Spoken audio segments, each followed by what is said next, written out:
नमस्कार, मैं हूं निशांत चतुर्वेदी। सत्ता के सभी न्यूज मित्रों का स्वागत है। सबसे पहले सत्ता पे सत्ता, यानी 7 खबरें और दिलचस्प जानकारियां एक साथ।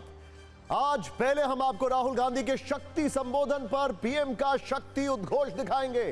तेलंगाना से कर्नाटक तक प्रधानमंत्री ने राहुल पर आज ऐसे ऐसे जुबानी तीर चलाए जिनकी मारक क्षमता बहुत ज्यादा थी। वैसे जब राहुल पर सेल्फ गोल के आरोप लगे तो उन्होंने कहा, मैंने उस शक्ति की बात की थी जिसका मुखौटा मोदी हैं। इस खबर पर सत्ता की पॉलिटिकल कुंजी खोलेंगे। आज बिहार से भी एक बड़ी सियासी खबर आई है, जहां एनडीए में सीटों वाला फॉर्मूला फाइनल हो गया है। सीटों के इस बंटवारे में कौन बड़ा भाई बना है और कौन छोटा, यह भी दिखाएंगे। फिर उन इलेक्ट्रोल बॉल की बात होगी जिस पर सुप्रीम कोर्ट ने फिर एसबीआई को खूब सुनाया है।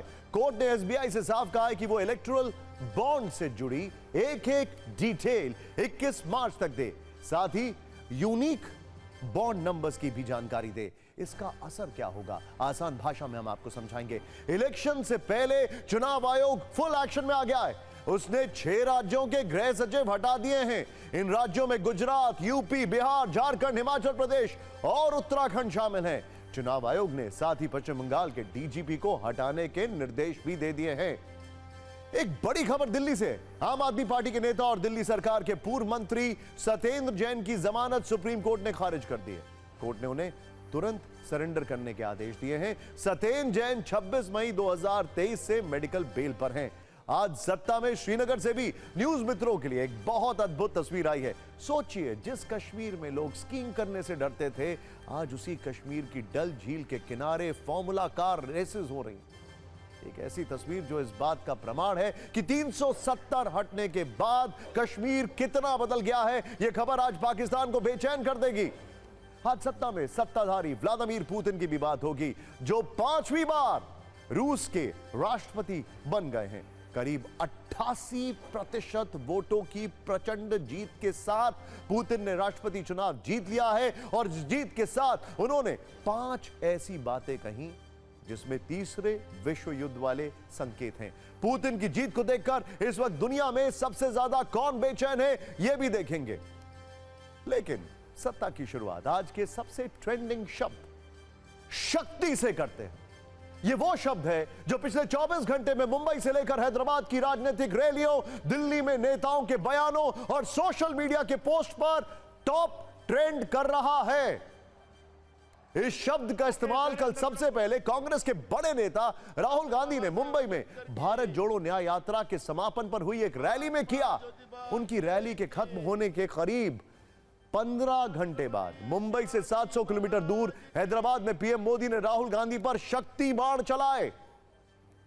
राहुल गांधी ने मुंबई में इंडिया गठबंधन की रैली में कहा था कि, मैं कोट कर रहा हूं, हिंदू धर्म में शक्ति शब्द होता है, हम एक शक्ति से लड़ रहे हैं, अनकोट।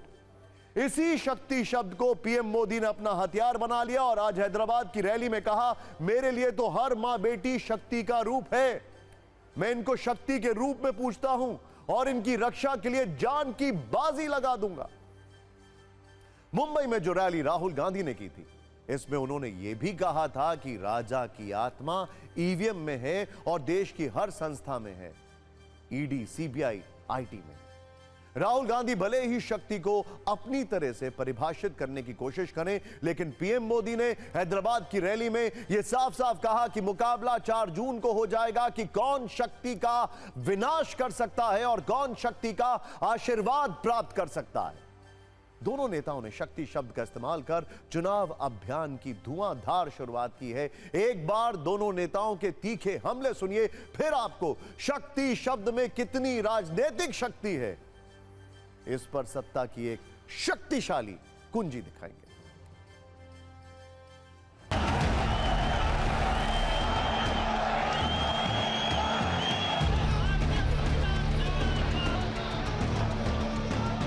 हिंदू धर्म में शक्ति शब्द होता है। हम शक्ति से लड़ रहे हैं, एक शक्ति से लड़ रहे हैं। एक तरफ शक्ति के विनाश के करने वाले लोग हैं, दूसरी तरफ शक्ति की पूजा करने वाले लोग हैं। मुकाबला 4 जून को हो जाएगा।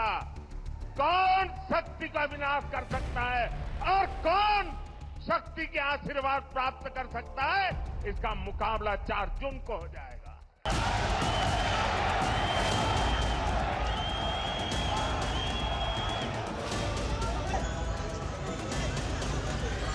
ये सब लोग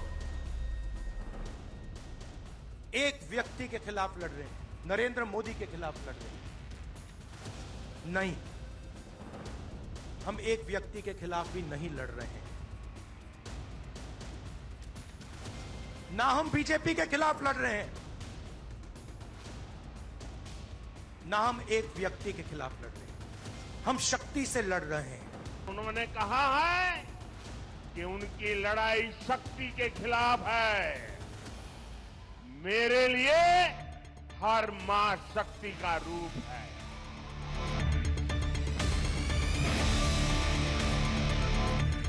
क्या आप सोचते हो शिवसेना के लोग, एनसी के लोग ऐसे ही चले गए? नहीं, जिस शक्ति की मैं बात कर रहा हूं, उन्होंने उनका गला पकड़कर उनको बीजेपी की ओर किया है और वो सब डर के गए हैं। पूरा हिंदुस्तान शक्ति की आराधना करता है कि नहीं करता है? अरे हमने तो चंद्रयान की सफलता को भी किसको समर्पित किया? चंद्रयान की सफलता को भी जहां चंद्रयान ने लैंड किया, हमने उस सफलता को भी शिव शक्ति नाम देकर के शिव शक्ति को समर्पित किया है। दरअसल हिंदू धर्म में मां दुर्गा को शक्ति के रूप में पूजा जाता है। स्त्रियों को दुर्गा यानी शक्ति का रूप माना गया है। ऐसे में शक्ति शब्द का इस्तेमाल कर राहुल गांधी ने पीएम मोदी को जिस तरह से घेरने की कोशिश की थी, उस हमले को पीएम मोदी ने अपनी शक्ति बना लिया और विपक्ष के खिलाफ एक नया नैरेटिव खड़ा कर दिया है। वैसे राहुल गांधी ने कल की रैली में शक्ति शब्द का इस्तेमाल 9 बार किया था, जबकि प्रधानमंत्री मोदी ने शक्ति शब्द का 26 बार इस्तेमाल किया। एक तरफ राहुल गांधी ने शक्ति से लड़ने की बात कही तो प्रधानमंत्री मोदी ने शक्ति के लिए जान की बाजी लगाने का प्रण ले लिया। प्रधानमंत्री नरेंद्र मोदी के हमले के बाद अब कांग्रेस को शक्ति का अर्थ ही समझाना पड़ गया है। कांग्रेस अध्यक्ष मल्लिकार्जुन खड़गे का कहना है कि पीएम मोदी की शक्ति मनुवाद की शक्ति है। पवन खेड़ा कह रहे हैं कि राहुल गांधी असुरी शक्ति से लड़ने की बात कह रहे हैं। कांग्रेस प्रवक्ता आलोक शर्मा कह रहे हैं कि राहुल गांधी नकारात्मक शक्ति से लड़ने की बात कर रहे हैं। कुल मिलाकर आज कांग्रेस के नेता शक्ति शब्द के लिए शब्दकोश निकाल कर बैठे थे, जिसमें एक तरफ राहुल गांधी का बचाव की रणनीति थी तो दूसरी तरफ बीजेपी पर काउंटर अटैक की कूटनीति थी। लेकिन बीजेपी की तरफ से शक्ति शब्द पर कांग्रेस को बैकफुट पर धकेलने की जिम्मेदारी खुद प्रधानमंत्री नरेंद्र मोदी ने उठा ली है और अब तो बाकी नेता भी राहुल गांधी पर तीखे हमले कर रहे हैं।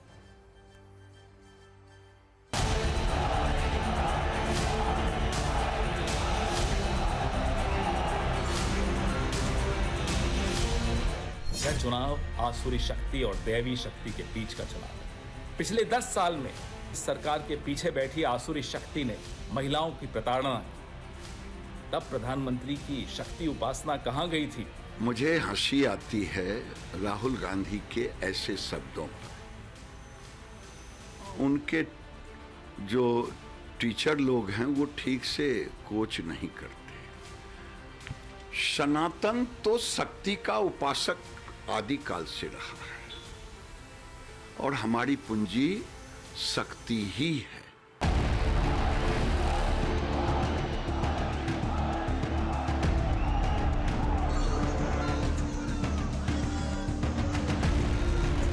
मोदी जी केवल शब्दों की बाजीगरी कर रहे हैं। राहुल गांधी जी ने कहा है कि हम नकारात्मक शक्ति से लड़ रहे हैं और सकारात्मक शक्ति हमारे साथ है, इंडिया गठबंधन के साथ है। हिंदू धर्म को बदनाम करने की, भ्रम पैदा करने की नापाक कोशिश लगातार कर रहे हैं।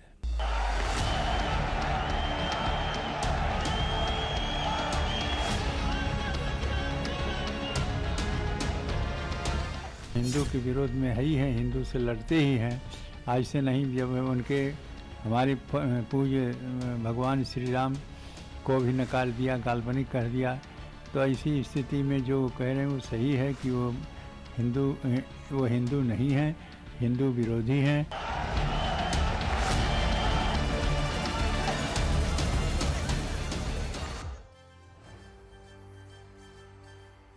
वैसे आपको बता दें कि इससे पहले लालू यादव ने पीएम मोदी का परिवार नहीं होने पर हमला किया था, जिस पर बीजेपी ने मोदी का परिवार के नाम से चुनावी कैंपेन ही लॉन्च कर दिया। और अब राहुल गांधी ने शक्ति के खिलाफ युद्ध की बात कही तो बीजेपी ने इसे भी मुद्दा बना दिया है।